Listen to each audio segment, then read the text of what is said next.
Hello YouTubers.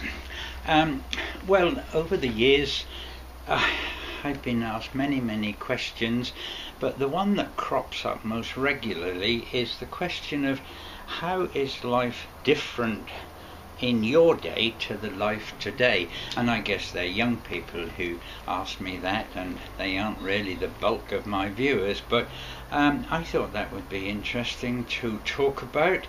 And of course each generation is different from the one before, but now, having lived through 3 generations, then my childhood is extremely different from the world today. I don't know quite how best to do this, and I've closed my eyes and tried to bring up memories from my early childhood and visions, and perhaps if I can paint a picture by telling you some incidents and some stories, then that will give you perhaps an idea of life in those times.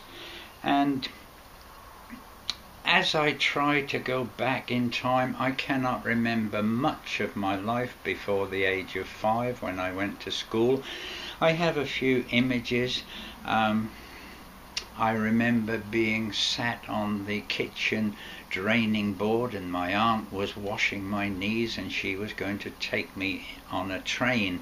I'm sure that was very exciting. I have another image which crops up quite often in my memory of a blue and white toy yacht, sailing boat, and my mother took me to a park to sail it on a pond. And that comes up so often because that was a most unusual thing to do, and I sort of sensed that there was some drama of some sort. And I remember standing at the gate to the road, hoping that my neighbour would come out in his motor car. We didn't have a motor car, and when I saw him, it was a 3-wheel motor car. It was blue. I think it was a BSA. It had 2 wheels at the front and 1 at the back, and of course I thought he was sort of like a rock star, and probably that instilled my interest in engineering and motor vehicles. So school, of course, we went to school at 5 years old.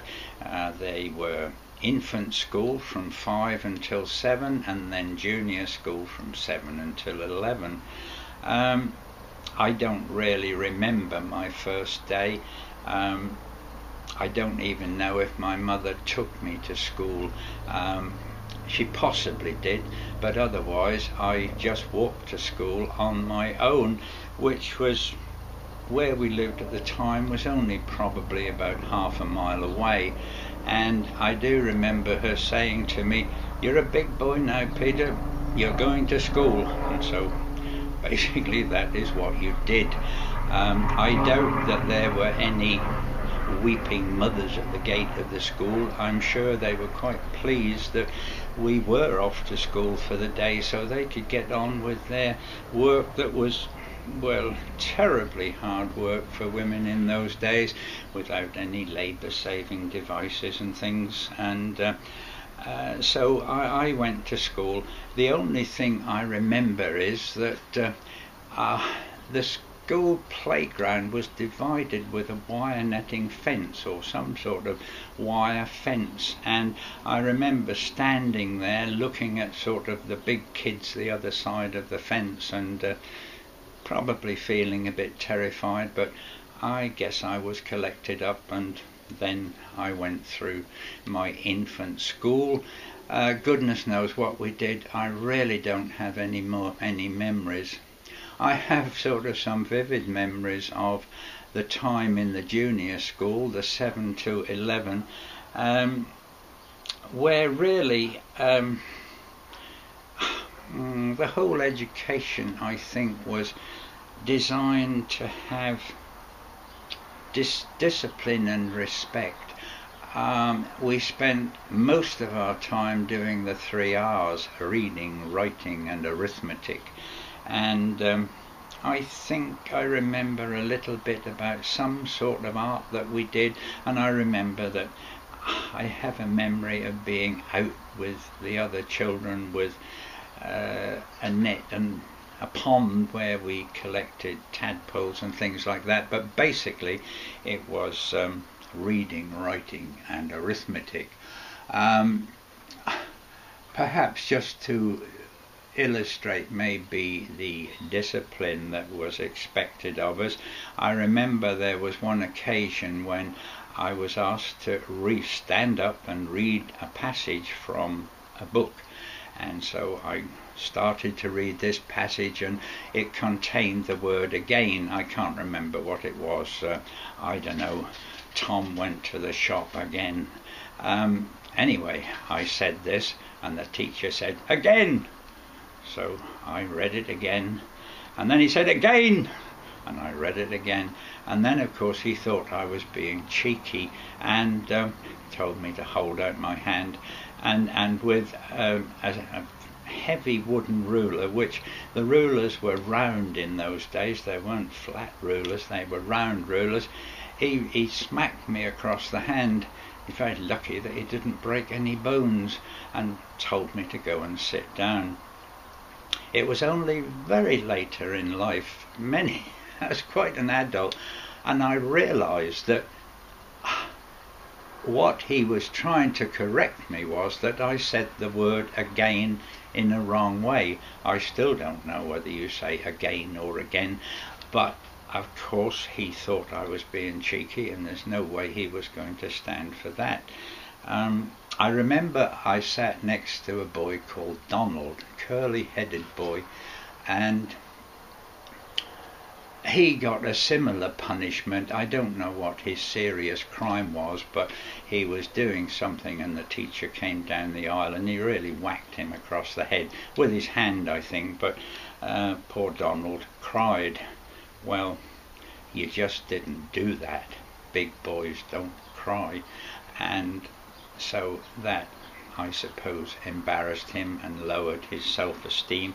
But Donald turned out to be one of my best friends, and a friend for the rest of life until he died last year, I think it was. Anyway, of course, I was born into the 30s, and history tells me that that was a time of financial recession. So I guess that I was born into financial recession, and I will leave it in the same state. Isn't it something that people say at the funeral? You were born with nothing and you will leave with nothing. So that's perfectly true.